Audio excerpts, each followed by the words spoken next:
anniversary of the first flight across the English Channel. One man celebrating is David Cook from Aldringham in Suffolk. In 1978, he entered the record books himself when he flew the same famous route as Louis Blériot. The only difference, he did it in a hang glider powered only by a go-kart engine. Martin Stew has more. These days we think nothing of jumping on a plane and flying off on our holidays. But 100 years ago, when Louis Blériot became the first man to fly across the English Channel, it was big news. A daring flight that made aviation history and made the Frenchman famous overnight. Nearly 70 years later, the same journey was made by a man from Suffolk. David Cook spent his working life making and selling small aeroplanes. But back in the 70s, he was also a bit of a daredevil. The twist is that he made Blériot's journey in a homemade hang glider powered by a tiny 9-horsepower engine, only a third as powerful as the Frenchman's.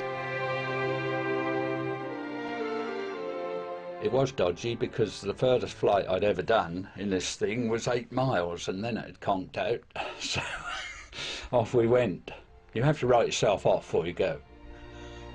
Much to the dismay of his long-suffering wife, in 1978 David set off from Kent on his record-breaking trip.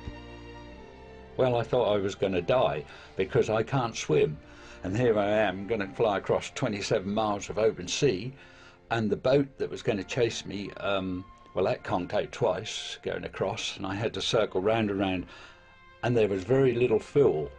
We could only just get there because, remember, I had to lift this thing up and run with it, and you can't have gallons and gallons of fuel on.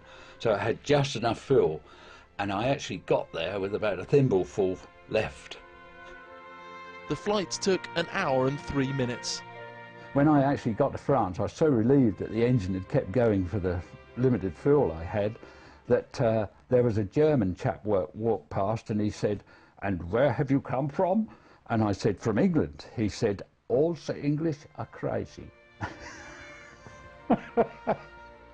Crazy or inspirational, David believes we should celebrate the triumphs of pioneers like Blériot.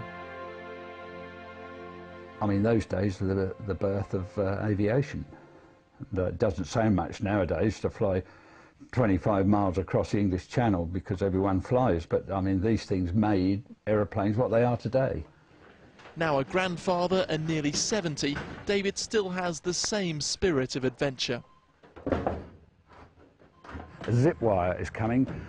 You see that large fir tree over there? We're going to put the zip wire fairly high up, and it's going to go all the way across the garden, 70 metres. We should get quite a speed up, and put it up on the tree. And although I've told my wife that she's the first one to try it, I think I should probably be the first one to have a go at it. We must keep adventurous, mustn't we? Yes, but there's adventure, and then there's David. Martin Stew, Anglia News, Aldringham in Suffolk. Good for him. Sport now, and